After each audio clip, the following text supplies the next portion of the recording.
Oh, yes, this modification or termination upon request of the petitioner. Yeah. The court shall hear the motion without an adequate cause hearing. Oh, it looks like Heidi has intentionally kept protection orders against me when she didn't acknowledge it in 2015. Yes.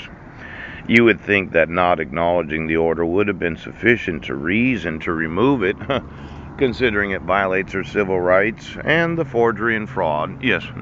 Now, research indicates, yes, that domestic violence victims are reasonably accurate at predicting whether they will be endangered by future domestic violence, and that they know better than anyone else what will increase or decrease their safety. Yes.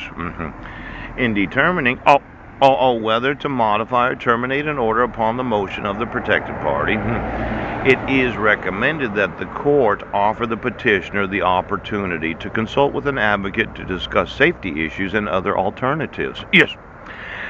And explain to a petitioner who wishes to withdraw her petition that she is always welcome to seek a new order if violence or threat of violence resumes after dismissal, modification, or termination of the order. Now, it seems that the petitioner knows best. Yes.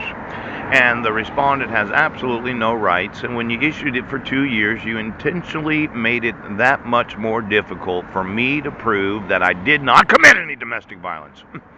Now, you would have thought, when I was found not guilty, yes, that would have been a very key indicator that I'm not a domestic abuser or child abuser. Pooch.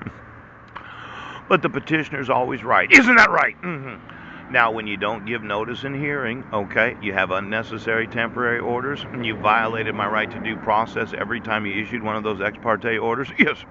And then oh my gosh, look at what you did. You made it virtually impossible to remove the fucking thing. Now, these electronic record keeping, yes. Well, you must have had a darn good reason. Did you see me in the street someplace, or was it when I was having coffee at the... Oh, well, they had a free lunch on Saturdays at Sequim at the Episcopal Church, and I have to eat, and it's not that important to police officers, obviously, but I went to Sequim so I could fucking eat every Saturday. Yeah. It is important for me to be able to eat, and it might not be important to the police department, but the truth of the matter is, Saturdays they had lunch at the Episcopal Church. That's why I took the bus from Port Angeles to Sequim, not to spy on my wife or try to contact my sons. It was so that I could eat a free fucking meal every fucking Saturday.